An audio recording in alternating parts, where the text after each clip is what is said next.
Please welcome now to the stage, Mr. Ken Cox. Thanks, Bill. And as Bill mentioned, I work at 3M in the Thinsulate Insulation business area. It's part of the home care division that you see here, located in the Twin Cities of Minnesota. And we make a number of products all under the Thinsulate brand, one of them which is in this jacket. And no, this is not a giveaway, sorry, to people who may want it. I need this when I go back tonight. It's going to be a lot colder. But I will be using this for a demo a little bit later on. So I would like a guy who's large. Are you large, James? Put this on and just zip it up. Make sure you're nice and overly warm. That will be useful a little bit later on. So thanks for doing that. Hopefully it'll zip up for you. I guess I do need the clicker here.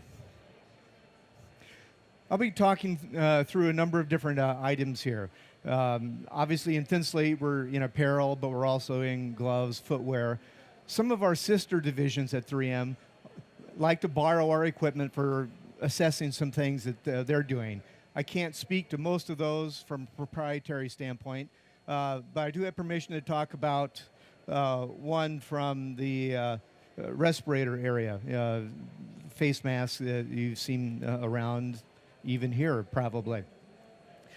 So this is an example that we show just to show the concept of FLIR imaging as we're using it. So this is a standard insulated garment that we've taken insulation out of the left side of what you're seeing here in the image and left it remaining on the right-hand side. We put this on a thermal mannequin because they are nice and stationary and they don't move around like a live person does for hours on end. But we can do it with live people, as you'll see here. But this is showing the concept where the insulation has been removed. Heat from the thermal mannequin cannot be contained in the coat. It actually comes out and heats up the outside shell layer. And that's what FLIR imaging is picking up, is the outside temperature of an article. Doesn't allow us per se to see in, except for what you can surmise is in there as to how it, the heat signature hits that outer shell.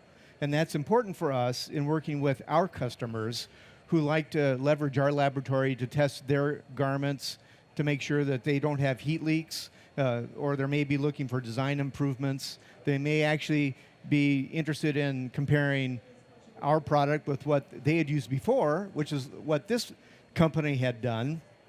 They were interested in using Thinsulate insulation, but they've been using a generic insulation for years and they thought it was good. So they made their own jacket where they put their insulation on what's on the left side of this image and the Thinsulate insulation that they were considering on the right-hand side. It gave us the jacket and allowed us to do thermography on it. And as you see, their insulation is not doing as well of a job as this particular Thinsulate insulation option that they're looking at.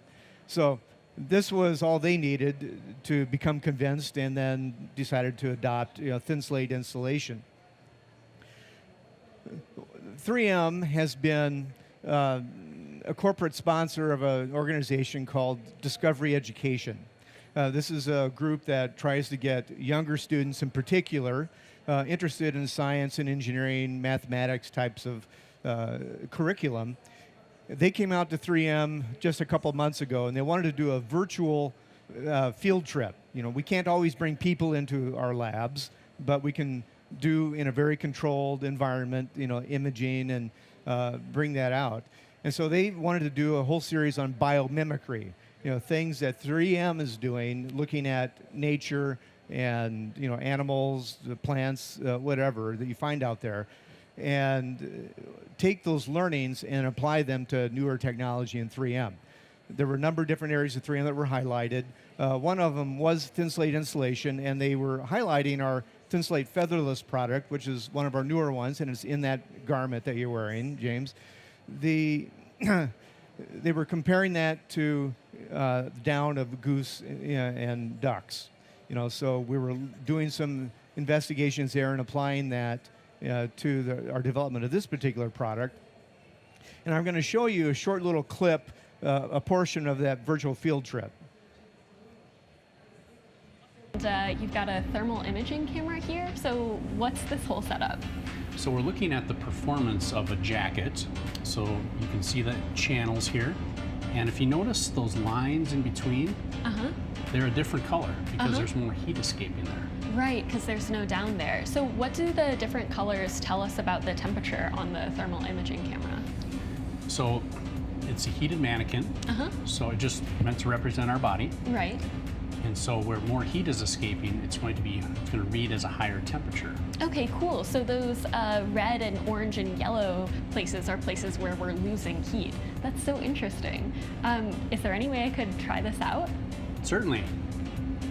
That was not staged, by the way. No, I'm just kidding. Oh, nice. So is this a Thinsulate vest? Yes, actually it's featherless. Oh, cool.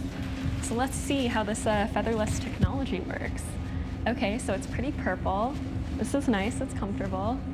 Oh, whoa, but then I see like when I press my hands down on the shoulders, it turns different colors. So why is that happening? Yes, recall I talked about the containment of air. Right. Being a key for warmth. Yeah, so all of those air pockets are helping to trap the heat in, right? So like if I'm pressing down on it, then I'm getting rid of those air pockets and then I'm losing a lot of my insulation. That's correct. That's so cool. Okay. And if you're interested in seeing either more of this whole clip, which was more than just thermography, or the entire virtual field trip, you can go out to the website, youngscientist.com. And they have all of their videos that you can see there, and this was one of them. I mentioned Thinsulate Featherless. This is a little bit different type of technology that we've adopted for our Thinsulate Insulation line of products. The traditional technology uses insulation that's a bonded bat, not too different from any other textile. It comes in a large roll, you unroll it, and it comes with a certain basis weight or thickness, and then that will have a certain warmth. So when our customers, the garment designers, put that into their garments, they know exactly what they're getting every time because it's going to be the exact same warmth. The featherless, which is a loose fill and really does mimic down more in that standpoint that you blow it into chambers, that's their typical way of manufacturing. They could overfill or underfill, and you can see the quandary that they're going to be in if they don't have good control or guidelines on how to put the featherless product into the garment. So one of the other areas that we use thermography on was to try to create a matrix for our customers so they would know exactly how much to put in. So what you're seeing here on the top row are different quilting patterns using what we would consider a starved system, not as much insulation in there that you would want. The bottom are the same basic chambers, but which have a greater amount of the featherless insulation put in there. And there are a couple things that we pick up on this. Not only do you see the normal overall average color here much cooler, meaning it's a better insulation, but you're also seeing greater uniformity. Up here you're seeing areas where there is a little bit of that lavender color, but areas where there's green and yellow and stuff. So obviously we would not want our customers to be using this amount of insulation. We'd want them to be using, well, this one here, because I only have 2 examples. But we actually did create a whole matrix of what they would need to put in there in order to get what they're hoping to deliver to their consumer, to make sure that they're going to have all the warmth that they need. Now's the time, James. That means you need to come up here. So we're going to use this camera right here. And okay, so you can see the outside of this garment is on the cooler side. It's closer to the room temperature here. But go ahead and unzip your garment and hold it out. And you can see how much warmth then is being contained inside. You're at the greens area and the blue area, even on the garment. We can go ahead and take the whole garment off now.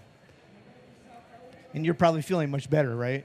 That was nice and cool. Yeah. So you can see, it cools off fairly rapidly on the surface, as I move it around. But it does keep you warm, right? Yeah, it does. Good. Yeah. That's why we saw it. Thanks a lot, James. We'll come back to the slideshow here. That's a cue to the people back there. Very good. Okay, garments aren't the only thing that our products get used in. I mentioned earlier that it gets used in footwear and handwear. It's a little bit different. You know, the images I showed you before that showed the starved system and the different levels of insulation, we're using a very constant and uniform hot plate under those samples to generate the heat. When you're dealing with footwear and gloves, it's kind of hard to get, you know, uniformity. We happen to have a thermal foot and a thermal hand that you see depicted here. Each one of those zones are separately controlled, so we are able to get a very uniform heating pattern and heat flux, you know, throughout that. We use this for measuring the actual R value on articles. I mean, that's what we call it clo value, but it's the same concept. So R value isn't just for houses, it's for clothing as well. But we make this do double duty by being our source of a heat signature to put on gloves and footwear. One of our customers put together a style of boot with various levels of insulation in there, all Thinsulate insulation. And you can see the upper left-hand corner being uninsulated, and they go all the way up to 1,000 grams in a boot. That's grams per square meter. So as the number goes up, you have a thicker material and more insulation. You can see footwear that goes over 2,000, you know, out there for specific applications. But the question they had is, well, you know, do we need more than 200 or 400 grams, you know, for our product? Well, they were able to run through this and go, oh yeah, we're still seeing great improvement the more that we're putting in there. So this is a good application for them to design, you know, different layers of boots, because the boot that you want for, you know, walking around town in the winter is going to be different from what you want when you're going hunting, you know, at, you know, 15 degrees Fahrenheit. And if you're walking hunting versus sitting in a tree stand, those are different applications of body heat. So they were able to design what they wanted for certain applications. This is another footwear example where they wanted to improve this particular design of footwear. It wasn't bad, but they were seeing a little bit of heat loss in the vamp area. And so they wanted to augment that with additional Thinsulate insulation and created the boot at the top, and obviously they were successful in their goal. On handwear, it's a little bit harder. You don't have as much space. I mean, if you have a mitten, that's one thing, but if you have a work glove, especially where the worker needs to have a lot of agility and tactile ability in what they're working with, you can't put much insulation in there. It can't be really thick. I mean, it mitigates against what they're trying to do. So what this company was trying to do, this being the old one here, you know, the back side and the front side, they wanted to get rid of the heat loss, at least in those areas that they didn't need the tactile nature. So, you know, the back of the hand, the front of the hand, and also in the cuff area where they were having significant heat loss. And they were successful in improving, you know, those areas. As you can see here, there's less heat loss in each of those areas. But they sacrificed a little bit in the fingers.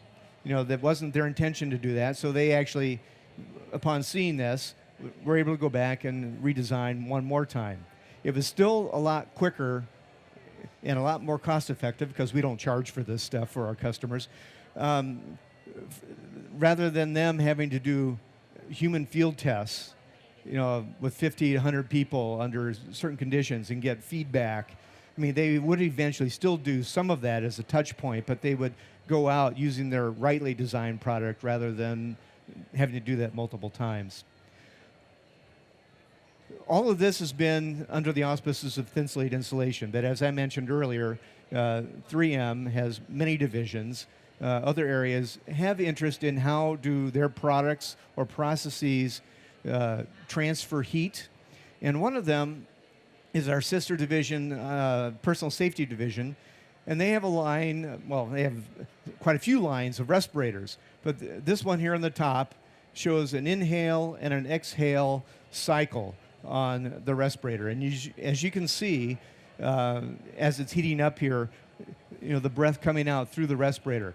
They wanted to change that to a valved design, and they wanted to depict, you know, the airflow characteristics of these. And obviously you can see that you're not getting heat up in the the respirator over here on the exhale like they were on the one without the valve. Just another example of how people can use this type of technology to guide them in their product development efforts as well as in product understanding. And with that, I will give it back to Bill. And thank you all for listening. Appreciate it. And I'm sure you're all here to listen to me rather than these prizes, right? Well done, Ken. Thank you. Thank you.